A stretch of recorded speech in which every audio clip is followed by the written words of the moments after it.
Modern Explorers kicks off, with the team coming face to face with the risks they take. As long as I survive a mistake, then it was a good thing. We're in the north of Italy and meet with Jarrett, a paralyzed athlete. Broke my back and tore up all the kidneys and lungs.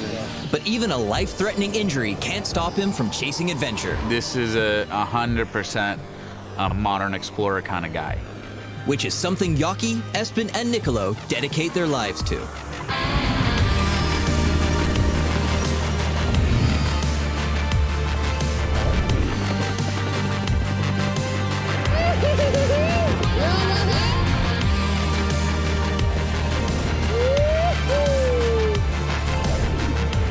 A world unknown.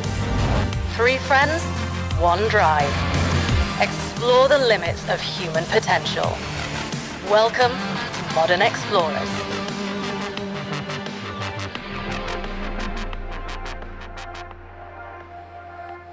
Some people like to take hikes and explore mountains.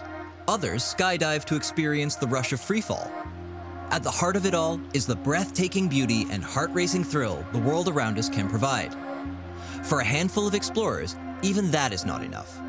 Base jumpers crave something more. But for some, even that is not enough. They combine base jumping with wingsuit flying. Like Leonardo da Vinci thought of some 500 years ago, these athletes want to soar through the air like birds without the use of engines. And since the turn of the century, human invention has given us the ability to take to the skies in a whole new way.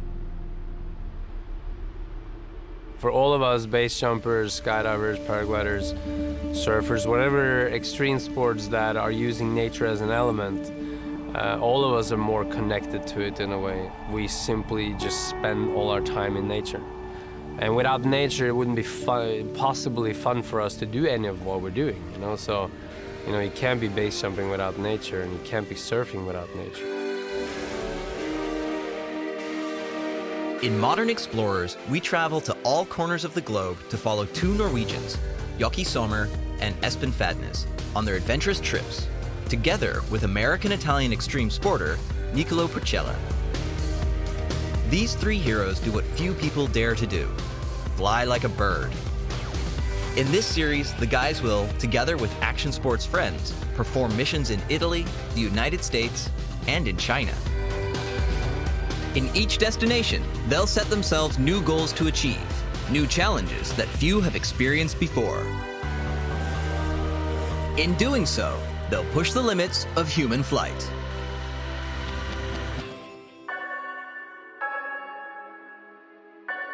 Yoki and Nicolo have gathered in the north of Italy, in a classic place for base jumpers, Monte Brento.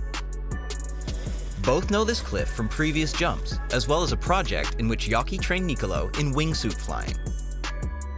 Nicolo came in from Hawaii the night before, whereas Yoki arrived from the French Alps.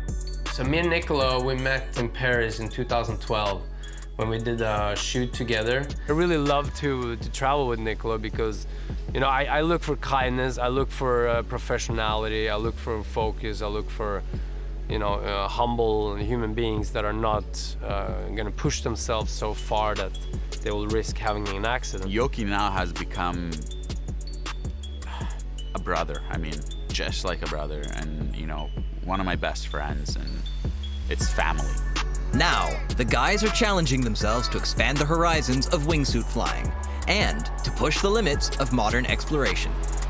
I'm a freedom junkie. Yoki and I have a very similar way of thinking.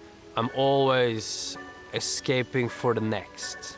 He's very positive and optimistic. I treasure the fact of not being stuck to one specific place. We're both passionate about, you know, exploring, about life. You're in constant freedom to do whatever you want to do when you want to do it. And aside from working, it's just, there's a friendship for life, you know? The first location for this series of expeditions is in the great mountains of northern Italy, Monte Brento. With wingsuit legend Espen Fadnes facing delays to his arrival in Monte Brento, Nicolo and Yoki decide to make the most of the morning by jumping with Simon, a friend from Oslo. However, it might not just be delayed flights getting in the way of our explorers taking to the skies. Keep it wide, keep coming straight. If I tell you to keep coming straight, why do you turn? I tell you keep coming straight, and you keep coming straight. Don't turn, keep coming straight. Then you slightly start to turn. You check this side, you can see this side, right? It was taking forever, and it's like, come on, buddy, like, go straight. Italians, they're more used to these very, very narrow streets, which we don't have much of in Norway. That's the thing. That's the thing, I just realized. Yoki comes from Norway, massive road, like big. There's not even one tight road ever in Norway. Everything is massive. So you're good on this side. Good? Yes, keep going, keep going. I did it uphill, you're doing it downhill. Move it already, dude. Okay, you got it. Yeah, buddy, good job, buddy. Good job, buddy, good job.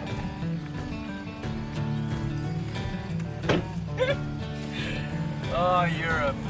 Yeah, we're definitely not partying right back then. With the first unplanned mission of the day completed, it's time to go for the next stop, a decent breakfast. It's early, but a place is open on the edge of town. Before jumping from a notorious mountain range, there's time to sample notoriously good Italian coffee.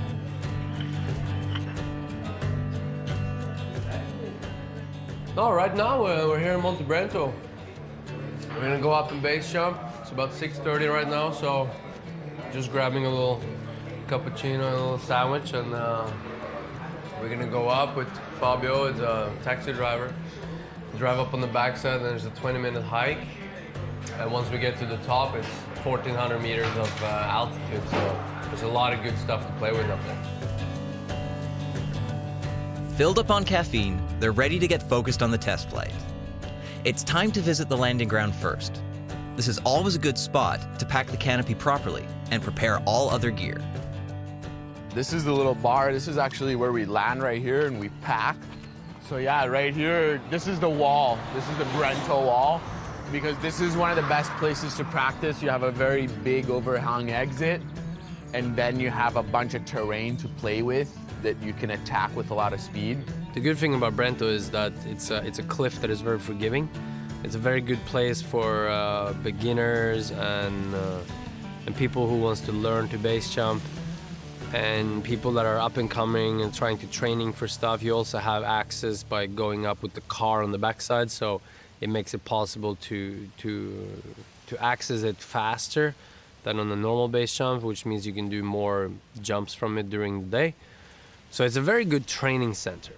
All right, boys. Simon, the Norwegian friend they met at a party a year earlier, is here to train as well. Yeah, last year I've been focusing on skydiving to get as many jumps as I can to be prepared for base. He was like the sweetest guy ever, just buying us drink and be like, dude, you're so awesome. I've been watching your things. And then, you know, he would, like his energy, we became good friends, and, you know, with the group, and he just started kind of tagging along, and we started mentoring him a bit in base jumping. Yeah, I've been training for that kind of jump, so. Brento can be a good training ground. Weather-wise, it is often difficult for wingsuit flyers, which is cause for stress for some action sporters. It's looking like 50-50. but it's breaking up. Yeah. Definitely breaking up. That's what It's gonna be good. we're hoping for. I think it's gonna burn off. We're gonna be hiking in the forest up and around the mountain to where we get to the cliff. So we have majority is uphill, and then we're gonna traverse on the side of the mountain to where we get to the exit point, the cliff. And yeah, we're pretty psyched. It's gonna be awesome. So we had a few days of rain. Because of that, there is a high chance of fog in the wall, because this mountain is a bit special. It's really overhung, and when the sun hits the wall and all the moist that has been pouring down the last few days, it creates kind of like an effect where all the fog gets produced and gets stuck in the wall. So we definitely want to get to the exit point not too late, because once the sun really starts heating up, it's gonna amplify the whole effect. We got a little mystic fog right now that is probably gonna get burned off, hopefully sooner than later. When it's that much fog, I don't want to do it, because then you have 10 seconds in the fog, and then once you pop out, you're just like, oh, where are we? Oh, we're here. Might all go all the way down to the landing area too. Yeah.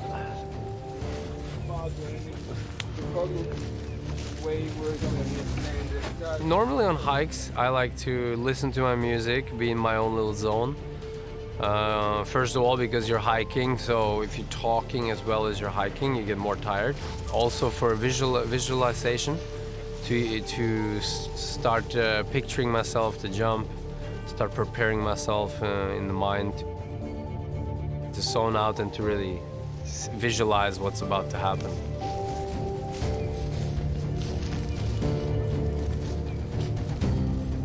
You know, Yoki is very calculated, and he's really good at reading weather, and he has the experience, like few people do, on reading a line. Yoki really has had a lot more experience than me. Frick. We have about 300 meters to the exit, and we're probably gonna be sitting here for a couple hours. We can't jump like this, so it's part of the game, so we're just on a weather hold right now. We need wind to blow it off. A bit of sun to also burn. I mean, it's like the sun will create the fog, but the sun also will burn it off after a little bit. Well, that's how it is. It's hard to trust the forecast, huh? It changes it. It tells you it's beautiful and it's not. It tells you it's bad and it's freaking gorgeous. Yeah, it's a little uncomfy right now, dude. Yeah. And he is in the shorts too. We didn't bring it out of this van. I know. The Hawaiian in the shorts. I didn't expect it to be like this, honestly. After 2 hours of waiting, it seems the fog will disappear soon, so the guys decide to hike the final stretch. The plan for this test jump is that Yoki, Nicolo, and Simon will fly the same line, but individually. He really spent a lot of time skydiving, and he's been taking the steps, and yeah, he's very passionate about base jumping.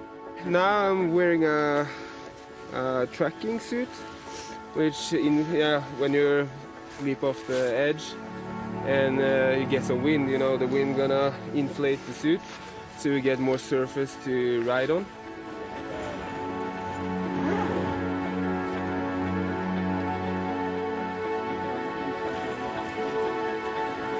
Yeah. So with this suit you can actually go far away out of the danger area, the danger zone. I can't fly like these guys with the big wings. The build up, that you're talking about it and you're like, frick, it's gonna do that. Yeah, but there's that, I'm not sure about this, the risk is this. But frick, dude, if we do that, that'll be so sick, you know what I mean? And then you vibe off each other. Sometimes if one person is more confident than the other, he can help the other person to get confident and to feel good. Again, the weather at Monte Brento is an obstacle. Instead of disappearing, the fog increases. All geared up, the guys decide to wait a little longer. Not really a hole right now, huh? Jumping in fog is technically not a problem, but they prefer not to do so. The fourth guy that is with them will video the friends during flight.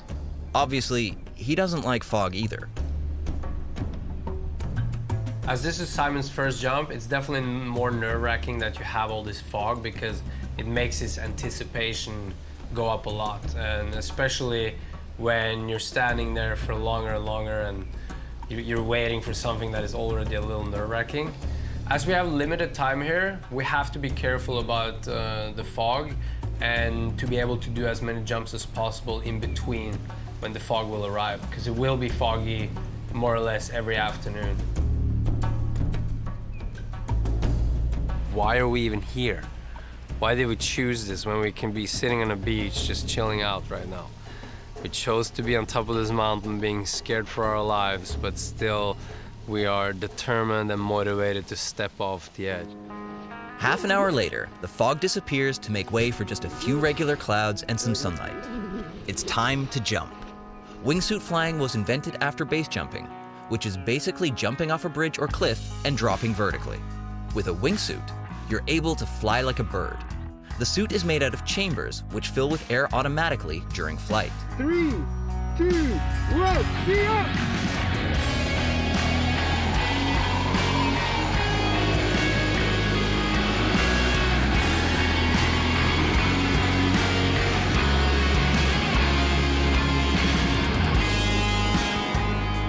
moment you step off, it switches, completely switches from being nervous to just being like, oh, finally we're here. And you're in another sort of zone, another sort of state of flow. And in that state of flow, there is no fear. There is just pure point of now. There is a quietness, there is enjoyment, there is peace. You're flying there and you're in the zone, you see your friends fly, you're first in line, you're seeing the nature and the trees you want to play with or the rocks you want to fly by. And you're in a very like perfect state of flow.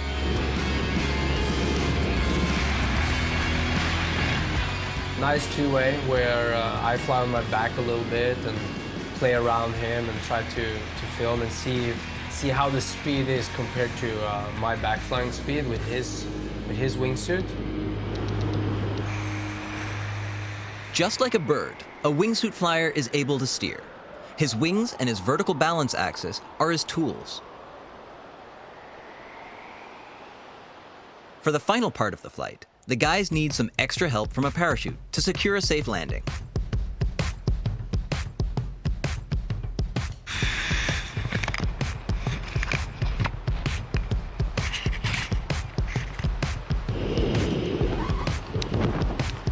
Then comes the moment where you pull your parachute. The excitement or the anticipation goes to a new high again, because now you're leaving the moment of free fall and turning it into the moment of hanging canopy, where you now need to land your canopy and safely go to the ground, where you can wrap it up and do high fives and let all of that emotions that you build up the last 10 minutes just be released. Simon, with his smaller suit, has flown this Brento line a bit slower than Yoki and Nicolo, but he's cool for now.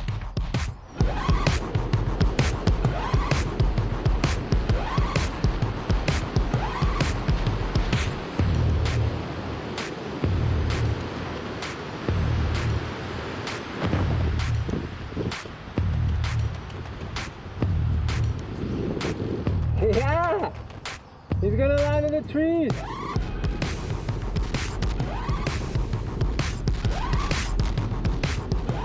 The good thing is that this is a safe place for him to jump.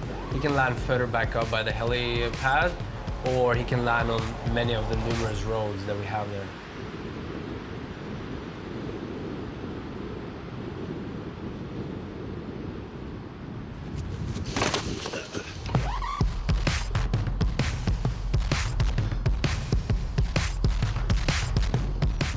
Is that a tree landing? I think so. Actually, it might be a roll there. After a quick search and rescue mission, the three friends reunite in safety.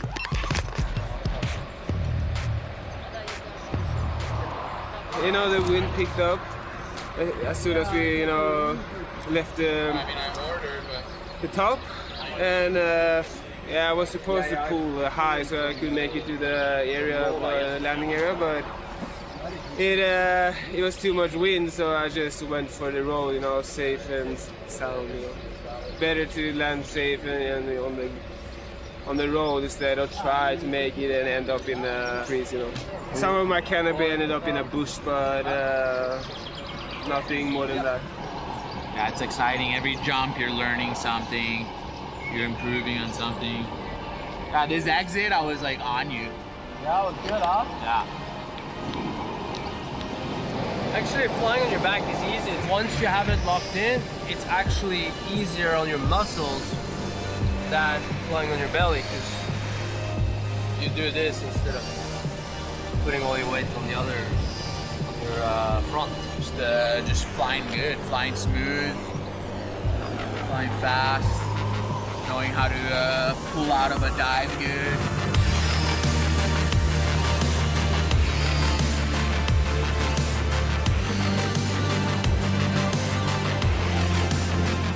Despite fog delays and a rough landing for Simon, the test flight has been the perfect way to spend a morning. It confirms Monte Brento's reputation as a great practice location.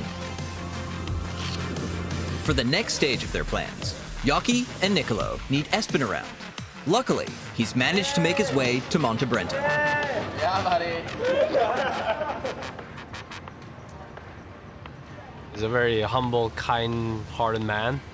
He's very, he has a lot of good ideas. He's one of those where you can just sit and talk ideas for hours and hours and hours. And he's a very interesting character. He used to work in Afghanistan for the Norwegian army, as well as also working with mapping out a lot of the mountains in Norway for the maps. I've been waiting so long to get down. I had a lot of stuff to sort out back home in Norway. I'm trying to re-edit my life and live in a camper instead of an apartment. And just to step out of that logistic cluster challenge that I have there and come down here and meet the guys is super nice. So I'm happy anyways.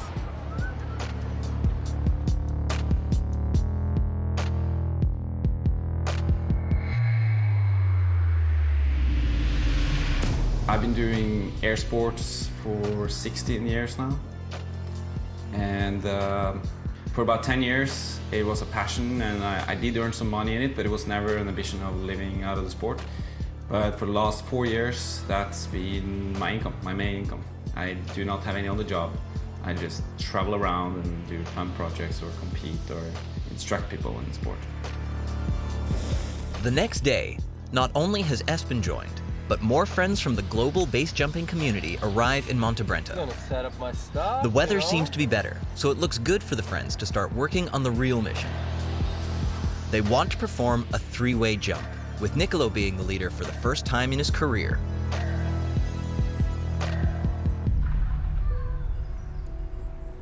One of the friends they meet at the base of Monte Brento is Jarrett Martin, an American living in Dubai. Jared is a friend of everyone. He had an accident many years ago, skydiving accident, which left him paralyzed from waist down. It was a rigging error. I tried to make my own special harness to do a special cutaway stunt, and the harness had failed. One of the risers released prematurely, and I basically fell 100 feet with one riser attached to a small speed wing. And yeah, I hit the mountain and did a whole bunch of bad internal injuries. I broke my back and tore up all the kidneys and lungs and the aorta, which is the main line in your heart. A lot of times I put myself like, what if that, would have happened to me, you know what I mean? Or in general, how is it to go from being able to have the freedom of movement to then all of a sudden not being able to have your legs anymore and walk, I spent a month in the hospital in Hawaii trying to recover, and then I spent 6 weeks in rehab in Seattle. A person that others will look up to in the sense of, yeah, I'm stuck to a chair, but I'm more free than 95% of the world.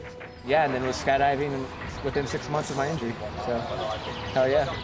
Of all the people I met in my life, he is one of the most inspirational. We are all facing this risk. He's one of the few that is lucky that he survived it, but still unlucky that he got caught up in a bad injury. I had maybe 3,000 skydives, maybe 400 base jumps once I got injured, and then now since being injured, I have maybe over 1,000 skydives now since being injured, and maybe 50 base jumps in the wheelchair. This is 100% a modern explorer kind of guy. The good thing about Brento is that you can get close to the exit point by car. However, getting Jarrett across the last couple of 100 meters will require some improvisation.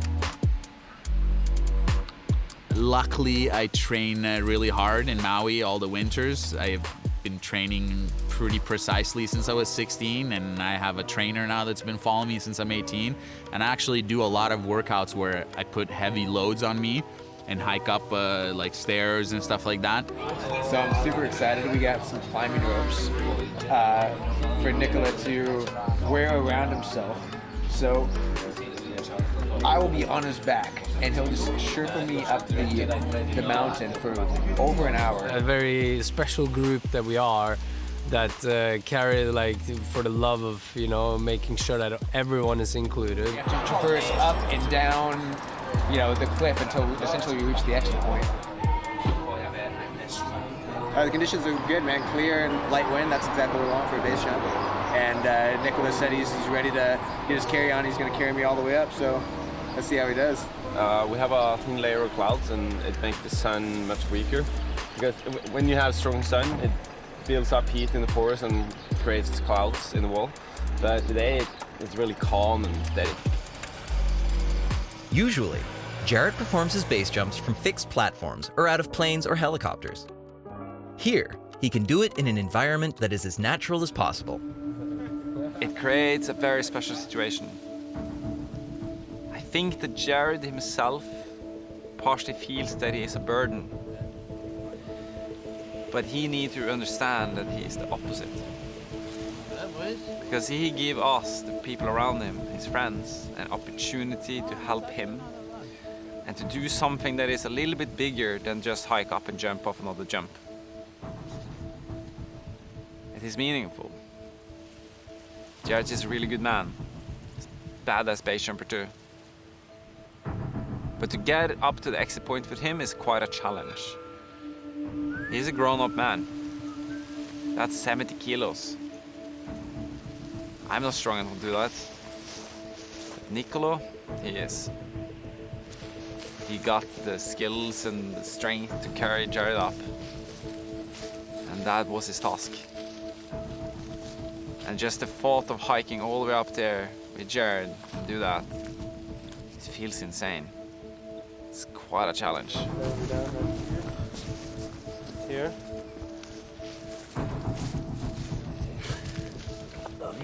Got it.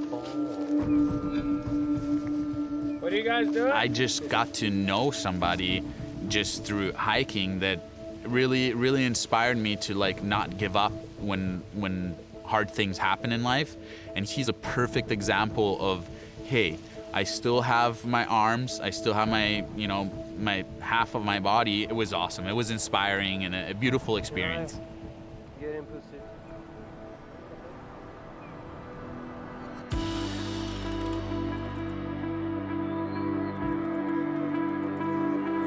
Yes. Once on the cliff, just like any other base jumper, Jarrett has to find the perfect position to feel comfortable to exit. Every base jumper wants to be sure he will not hit the wall. Espen and other friends help Jarrett to maneuver to a good spot. Grab the lateral aspect of the rig. Roll him off the cliff. Last time he did a very nice exit from that rock. Let's go under the legs. He's sitting on my knee, that's fine. Sitting down, he's on my knee. That was mine, bud. Grab a leg. How's this pilot shoot? Rock on, boys. Ready? How are we launching? All right. Onto the belly. On race, I go. Ready, set, go!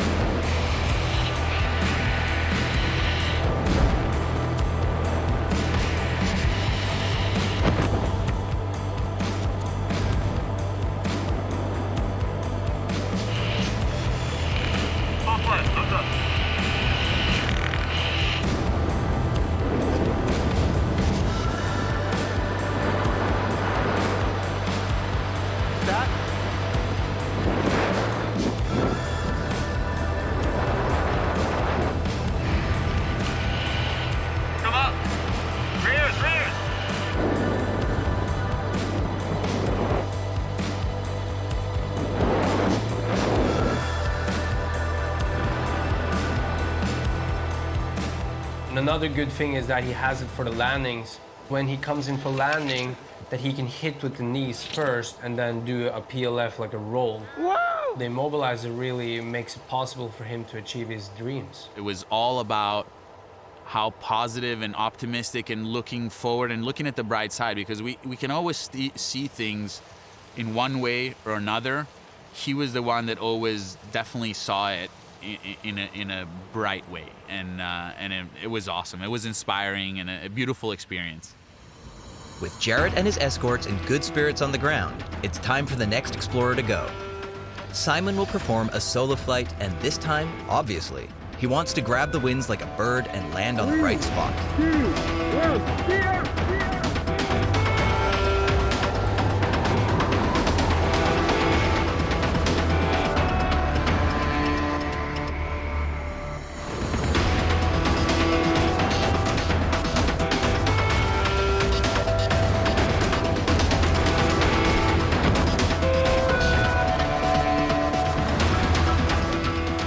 Simon did it, and yesterday's unintended landing is forgotten. Only 3 men are still on the cliff at Monte Brento this morning: Jockey, Nicolo, and Espen. The ultimate goal of this trip is to have Nicolo lead a 3-way jump for the first time. But before he's ready to attempt his challenge, he wants to learn from the best, so he lets one of his heroes take the lead. When we do it together, it creates this bond of the whole experience, because once you step off, if you're following your friend, you're now able to see in a bird perspective how it is to fly like a bird.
First, a base jump by Jared and his friends, a solo flight by Simon, and now the 3-way test flight by Nicolo, Espen, and Captain Jockey. Yeah, buddy. Not a bad score for a morning in Monte Brento. Everybody is pretty stoked. Base jumping and wingsuit flying are among the most dangerous sports. No one knows that more than Jared, having survived a major accident. It's just so nerve-wracking for me to continue to do the thing that nearly killed me 7 years ago. And it's just scary, you know, but I have this urge to do it, I have this need to do it, just like my old past life urges me to still continue what my passion is. 50 base jumps as a paraplegic. That's sick. So like that's a healthy number. That's sick. It's all about the friends that all make it possible, you know, like shit, dude, that was a lot of work to get me off that thing, man. No, normally we don't hike someone disabled into the mess, we hike them out. And it's like, it's definitely kind of a different vibe and different emotions when something like that happens.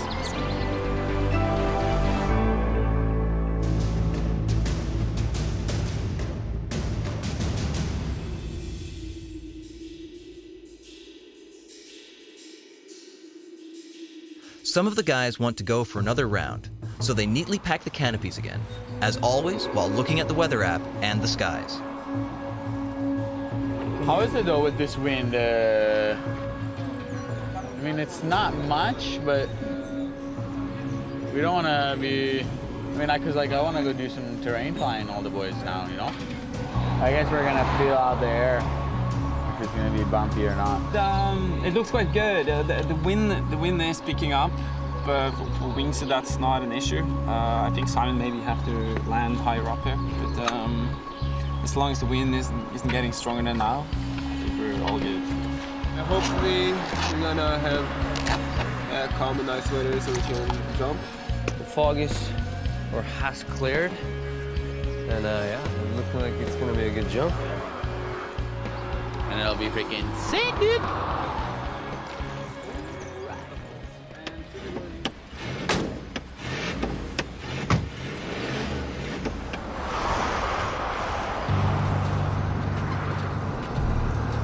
The ride up to this exit point is quite kind of wild because they always hire base jumpers that are action junkies to work as drivers, and they just want to get the job done as soon as possible. They push this car to the limit. It's a rally stage. Yeah, it's like a rally in a very old big truck. Yeah. I wonder how many times they Just smash the car? smash, you know, during a season. I think so, I don't. On this side of the mountain, it doesn't look too good. Rain is not a friend of wingsuit flyers. Hey, check this out. You see this hand is dry now? There's a dry hand. Dry hand. That was 5 seconds. Wet hand. As you can see, you know, the weather picked up and it rains like hell. And we didn't bring jackets, so that's also bad planning. But I have a t-shirt. We'll see. Yeah. It's not, we're not gonna base jump here. Right here we're gonna sit in the car. It's not a big issue. Maybe it's sunny up there. Yeah, you never know. Good times.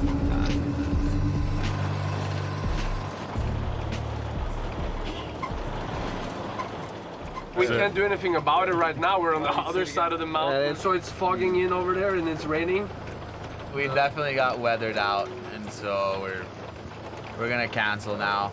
We're gonna head back down because we're not even halfway up there, and it's like pouring down rain. It's not even 2 o'clock, so it's the middle of the day, and that's what's happening right now. It can completely change and actually be awesome and get the sickest flight of our lives, maybe, in fucking 4 or 5 hours. The incidents, they will only happen if you don't care about the little things. Or if you simply just say, yeah, but it's probably fine to jump over here, you know? I'm just gonna jump here. And so that's the thing, is the difference between probably and yeah, it's 100% good to jump over here. One guy in Hawaiian shorts, the others without rain jackets. Well, most wingsuit flyers just don't like rain. So the taxi takes them back down. As you see, the weather here changes like that. It was literally blue sky and perfect weather an hour ago. Now we're back on the landing area and it looks like it's not even a mountain here.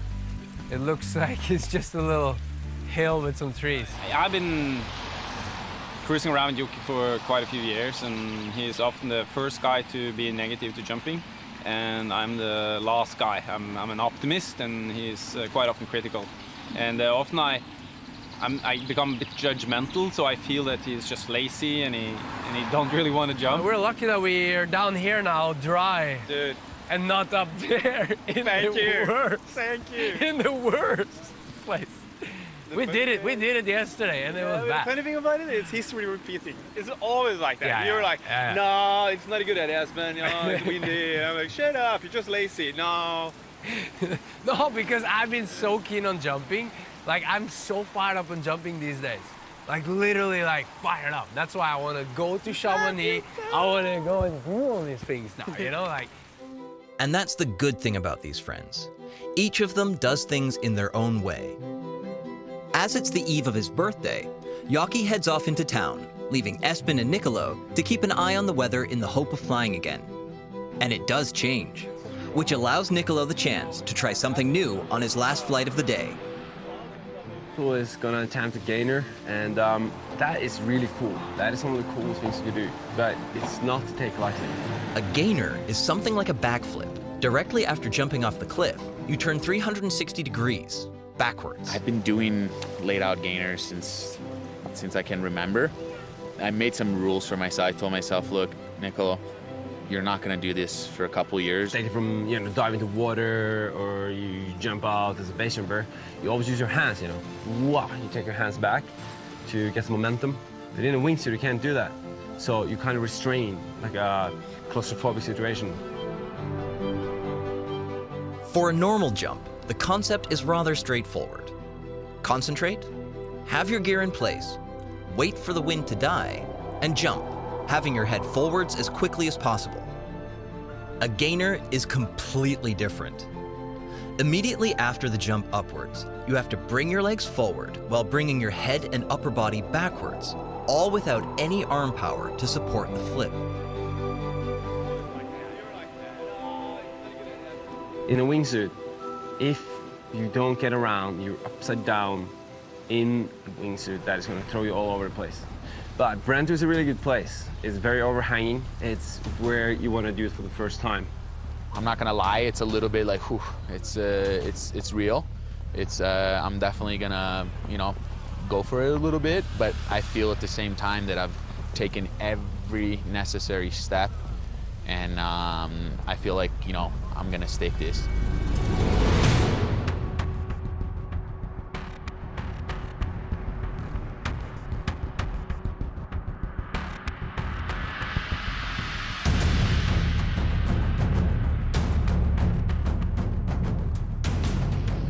Okay. Yeah. Ready, buddy? Ready.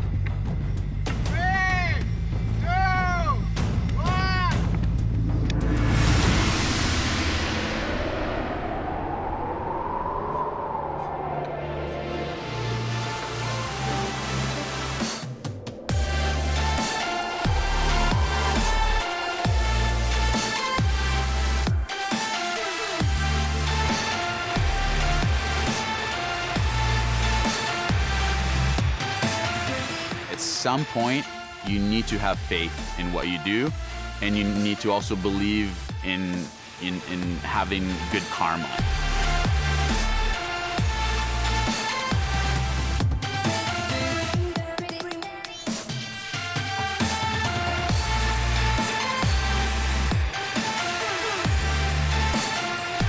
Nicolo has not only successfully performed his first wingsuit gainer, he also went straight into a proxy flight. You gotta be very precise about what you pick and do. You start spiraling or fly into the cliff, and then the game is over. So you don't wanna, there's no point of doing that. What I respect about certain people is that they don't think only about themselves, but they think about their family and their friends that take the bigger impact than yourself.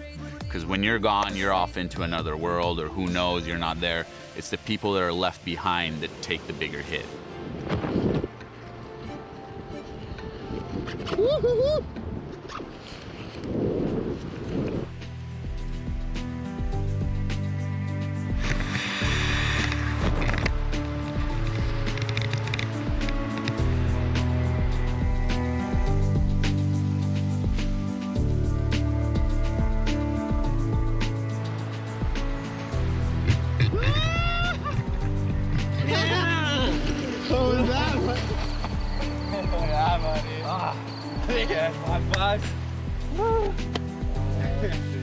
This was a dream come true. Doing a two-way with Espen, doing a laid-out gainer into a proxy. That's one of the goals I've written down. I want to do a laid-out gainer into a proxy line, buzz the trees, and I was like, hey, dude, we just did it. You know, it's like so sick. So sick. On the next episode of Modern Explorers, Nicolo finds out how difficult leading a three-way jump is, and we learn about the importance of fear. I have a lot of fear in the things that I do, and I believe that fear is what brings the joy. The Modern Explorers have emotional reunions with some of their family members. And it is very emotional to see Yuki's dad asking for some answers, because he is out there worried. Nicolo takes Espen to his home island of Sardinia in Italy. To take him in my home island and blow his mind. You're jumping above the Mediterranean. To do what nobody else has done before. On the next episode of Modern Explorers.